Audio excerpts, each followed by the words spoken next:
El día que firmé los papeles del divorcio, sentí que me arrancaban el alma con las manos desnudas. No fue el divorcio lo que me destrozó, fue la forma en que ella me miró mientras su abogado empujaba los documentos hacia mí.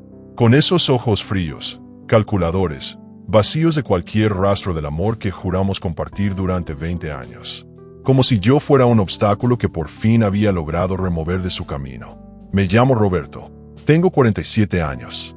O tal vez debería decir, tenía 47 años cuando mi vida se convirtió en cenizas. Durante 2 décadas construí un hogar, una empresa, una familia. Trabajé 12, 14 horas al día para que a mi esposa Valeria y a nuestros 2 hijos no les faltara nada.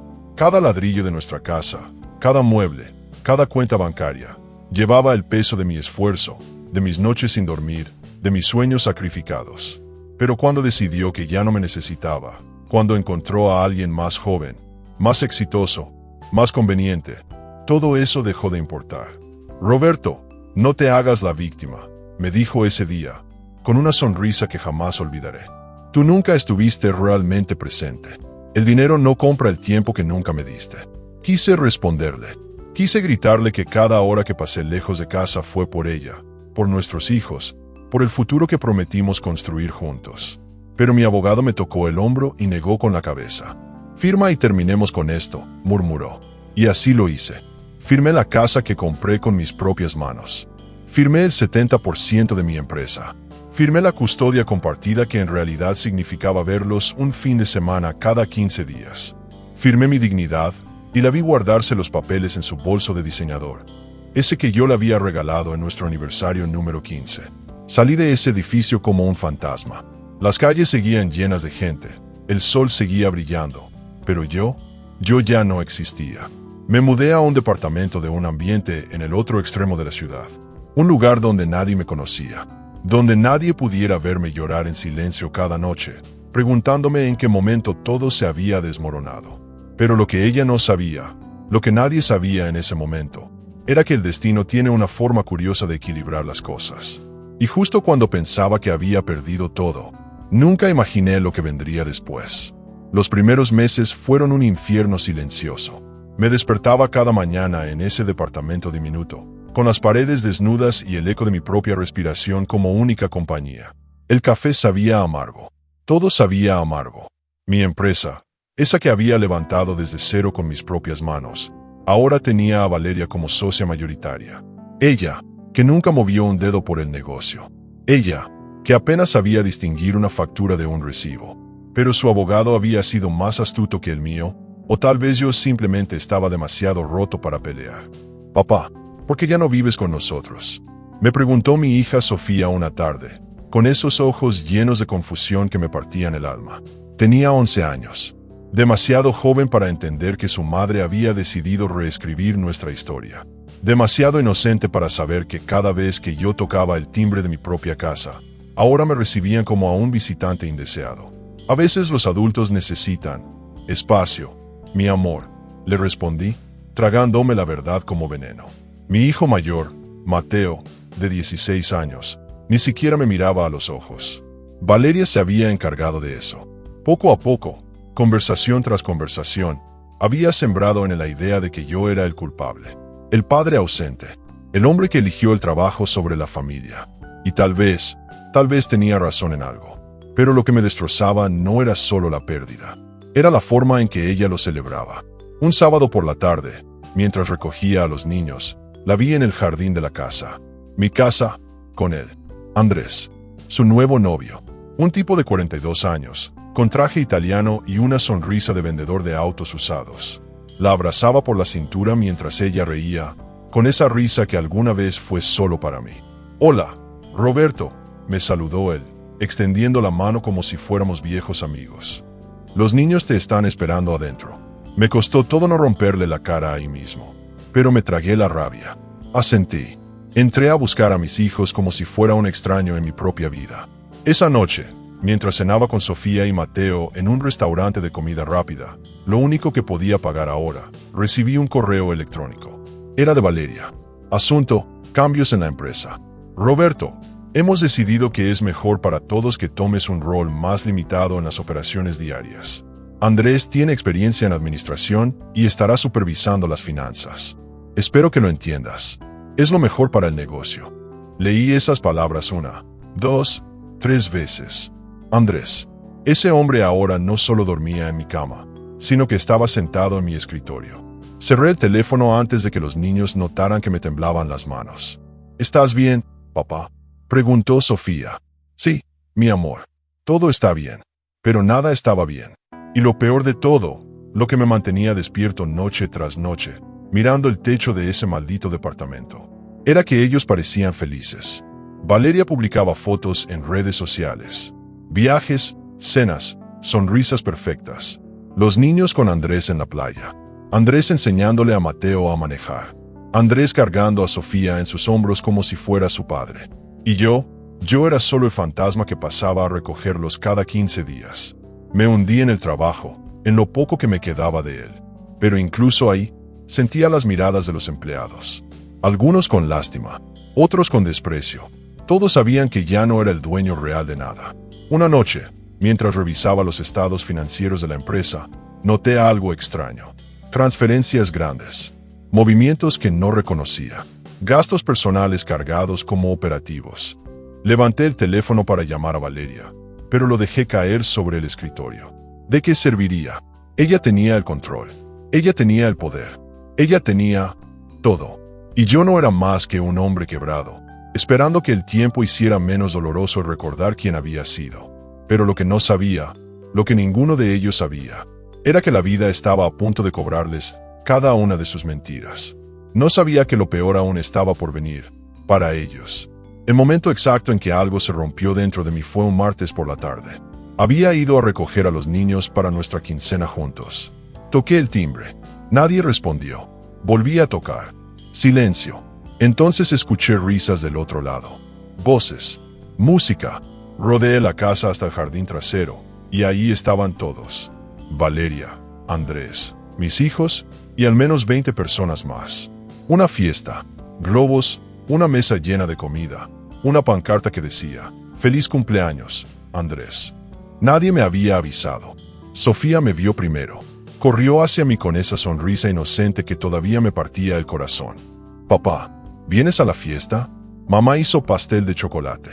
Valeria se giró, y en ese instante, vi algo en sus ojos que jamás olvidaré. No fue sorpresa, no fue vergüenza, fue fastidio. Como si mi presencia arruinara su momento perfecto.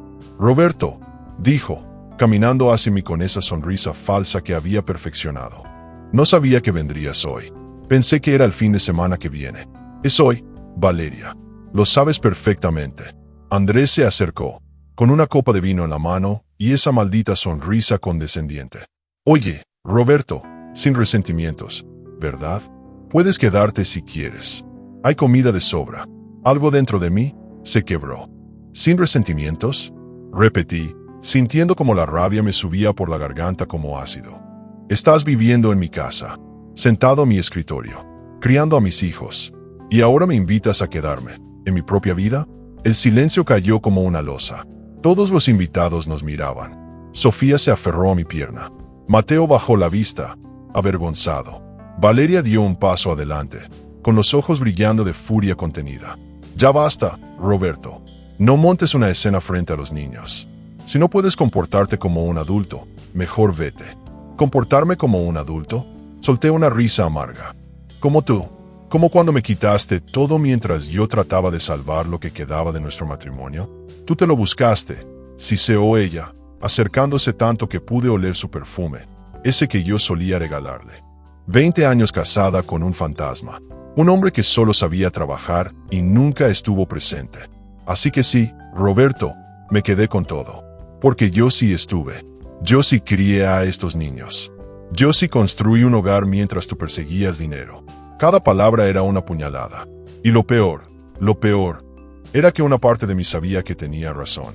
Pero otra parte, esa parte oscura que había estado creciendo durante meses, esa parte juró venganza.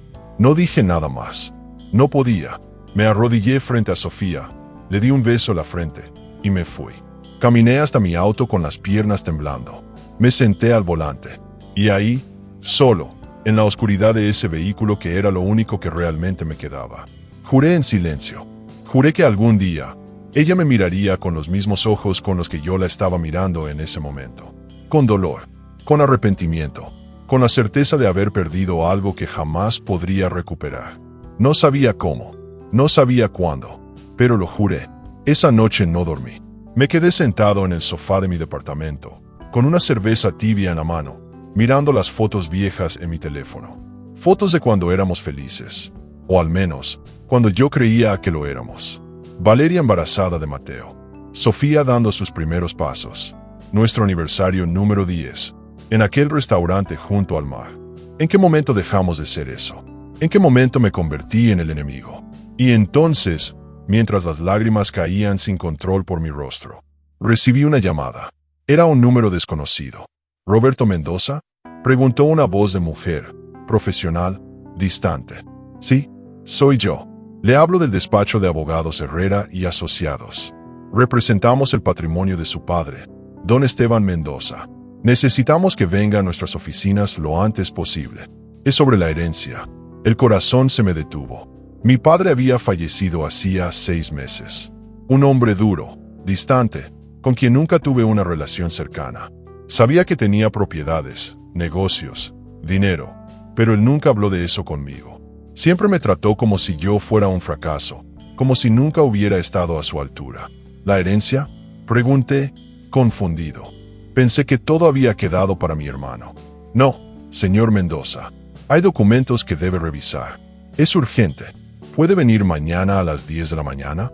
Colgué el teléfono con la mente en blanco. Y por primera vez en meses, sentí algo parecido a la esperanza. O tal vez era el destino, finalmente, comenzando a hablar. Lo que estaba por descubrir cambiaría absolutamente todo. La oficina del abogado olía a madera vieja y papeles polvorientos.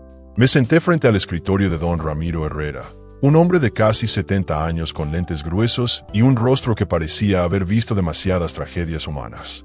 Abrió una carpeta de cuero gastado y me miró con una expresión que no supe descifrar.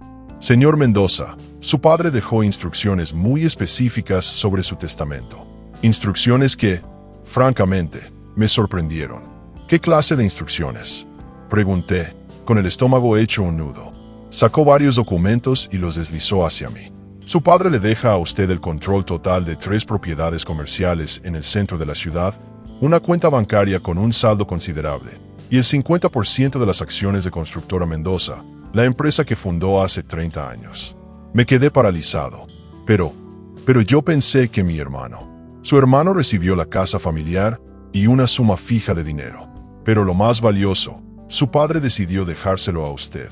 No podía creerlo. Mi padre, ese hombre que nunca me había dirigido más de 3 palabras seguidas sin criticarme, que siempre comparó mis logros con los de mi hermano, me había dejado su legado. ¿Por qué? Susurré. Nunca tuvimos una buena relación. Don Ramiro sacó un sobre cerrado. Me pidió que le entregara esto. Es una carta que escribió 3 semanas antes de morir. Con manos temblorosas, abrí el sobre. La letra era temblorosa, pero las palabras me atravesaron como balas. Roberto, si estás leyendo esto, significa que ya no estoy. Y probablemente estés confundido. Fui un mal padre. Lo sé. Nunca te dije que estaba orgulloso de ti. Nunca te abracé cuando lo necesitabas. Pero te observé. Siempre te observé. Vi cómo construiste tu empresa desde cero. Vi cómo te sacrificaste por tu familia. Vi en ti algo que yo nunca tuve. Honor. Tu hermano es un buen hombre, pero es débil. Tú tienes el fuego que se necesita para proteger lo que es tuyo.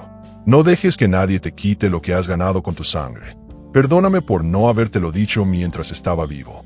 Tu padre. Tuve que salir de esa oficina. Caminé por las calles sin rumbo, con la carta apretada en mi mano, sintiendo como algo dentro de mí renacía. Mi padre me había visto. Cuando yo pensaba que era invisible, él me había estado observando. Y me había dado una oportunidad. Los siguientes meses fueron de transformación silenciosa. Tomé el control de las propiedades que heredé. Eran edificios comerciales en zonas privilegiadas de la ciudad, rentados a empresas importantes. El ingreso mensual era considerable. Más de lo que ganaba en mi propia empresa, esa que ahora Valeria y Andrés estaban desangrando lentamente. Contraté a un contador privado. Le pedí que revisara cada movimiento financiero de la empresa que alguna vez fue mía. Señor Mendoza, me dijo 3 semanas después, con expresión grave. Hay irregularidades serias. Transferencias no autorizadas, gastos personales cargados como operativos, facturas falsas. Esto es fraude contable. Sonreí por primera vez en meses. ¿Cuánto? Cerca de $200,000 en 6 meses. Andrés, ese maldito parásito estaba robando de la empresa. Y Valeria, o era cómplice, o era demasiado estúpida para notarlo. Quiero cada documento, cada prueba, todo, le dije. No haría nada todavía. No, la venganza apresurada es venganza mal hecha. Mi padre me enseñó algo sin saberlo, la paciencia del cazador. Mientras tanto, seguí viendo a mis hijos cada 15 días. Pero algo había cambiado en mí. Ya no llegaba derrotado. Ya no me disculpaba por existir. Un sábado, llevé a Sofía y Mateo a uno de los edificios que heredé. Les mostré las oficinas, las vistas de la ciudad desde el piso 20. «¿Todo esto es tuyo, papá?», preguntó Sofía, con los ojos muy abiertos. «Sí, mi amor. Todo esto es nuestro». Mateo me miró diferente ese día, como si por primera vez me viera realmente. «Mamá dijo que estabas en la ruina», murmuró. «Tu mamá dijo muchas cosas», respondí con calma. «Pero la verdad siempre sale a la luz, hijo. Siempre». Pasaron 4 meses más. En ese tiempo, hice algo que Valeria jamás esperó. Empecé a salir con alguien. Su nombre era Elena, una arquitecta de 42 años, inteligente, independiente, con una sonrisa que iluminaba cualquier habitación. La conocí en una reunión de negocios. No buscaba nada, no quería nada, pero ella me recordó que todavía estaba vivo. No publiqué nada en redes sociales. No lo presumí, pero los niños la conocieron y la adoraron. Y claro, se lo contaron a su madre. Una noche, Valeria me llamó. Su voz ya no sonaba triunfante. Sonaba tensa. ¿Quién es ella? ¿Roberto? ¿Ella? La mujer con la que está saliendo. Los niños no paran de hablar de Elena. Sonreí, aunque ella no pudiera verlo. Es alguien especial, alguien que me recuerda mi valor. Los niños no necesitan confundirse con tus aventuras. ¿Cómo se confundieron con Andrés, verdad? Dije con calma. Tranquila, Valeria. Elena es una mujer de verdad. No va a desaparecer con mi dinero. Colgó sin responder. Y yo sentí algo que no sentía desde hace mucho. Control. Pero lo más irónico de todo, lo que jamás imaginé, era que Andrés y Valeria estaban cavando su propia tumba. El karma no necesitaba mi ayuda. Solo necesitaba tiempo. Y yo tenía todo el tiempo del mundo. Lo que estaba por descubrir cambiaría todo para siempre. Todo comenzó a desmoronarse para ellos un miércoles por la mañana. Recibí una llamada de mi contador. «Señor Mendoza, necesita ver esto inmediatamente». Me envió un archivo. Eran extractos bancarios de la empresa. Transferencias recientes. Grandes. Muy grandes. Andrés había movido casi $300,000 a una cuenta offshore en las Islas Caimán. ¿Valeria lo sabe?, pregunté. «No lo creo, señor. Las transferencias tienen solo su firma digital. Ella ni siquiera aparece en los documentos». Sonreí con amargura. El muy idiota no solo estaba robando, estaba robándole a ella también. Quiero una auditoría completa. Y quiero que se lo notifiques al directorio de la empresa. Tengo derecho como accionista minoritario. ¿Entendido, señor? Colgué el teléfono y me serví un whisky. Solo uno. Pequeño. Para celebrar. Porque después de meses de silencio, finalmente iba a hablar. La auditoría tomó 3 semanas. 3 semanas en las que Valeria empezó a llamarme cada vez con más frecuencia. Su voz ya no era arrogante. Estaba preocupada. «Roberto, necesito hablar contigo. Es sobre la empresa». «¿Qué pasa con la empresa, Valeria?» «Hay irregularidades. Los auditores encontraron movimientos extraños y necesito tu ayuda». Casi me río en su cara. ¿Mi ayuda? ¿La misma ayuda que rechazaste cuando me echaste de mi propia vida? Por favor, no es momento para resentimientos. Esto es serio. Lo sé que es serio. Por eso contraté a esos auditores. Silencio del otro lado. ¿Tú hiciste esto? Yo solo pedí transparencia, Valeria. Como accionista, tengo derecho. ¿O ya olvidaste que todavía tengo el 30% de esa empresa? Roberto, Andrés dice que es un error, que puede explicarlo todo.